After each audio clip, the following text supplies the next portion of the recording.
పిండడానికి వీలుగా ఉండే consistency almost అందరికీ తెలిసిపోతుంది కదా. గొట్టంలోంచి మనకి పిండినప్పుడు మనకి ఈజీగా అది పడేటట్టు మనకి రావాలి. ఇదిగోండి మొత్తం ఇలా కలుపుకున్నాక ఇలా అయితే నాకు ప్రిపేర్ అయిపోయింది. దీన్ని అయితే మనం ఇలా పక్కన పెట్టేసుకుందామండి. ఇదిగోండి ఇలా మనం తయారు చేసి పెట్టేసుకోవాలి.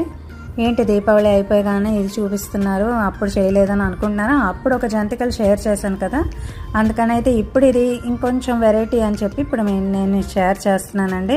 అంటే వెరైటీ అంటే ఇంకేం లేదండి, ఇంట్లో తినడానికి కోసం వెరైటీ అంతే. ఇది అందరి ఇళ్లలో ఆల్మోస్ట్ చేసుకుంటూనే ఉండొచ్చు.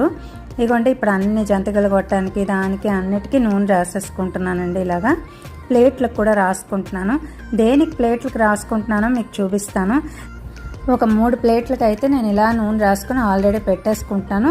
జంతిక గొట్టానికి కూడా రాసుకున్నాను కదా, మామూలు నూనెలండి, వేడక్కర్లేదు, అంటుకోకుండా ఉండడం కోసం. ఎందుకంటే మనం ముందే దాని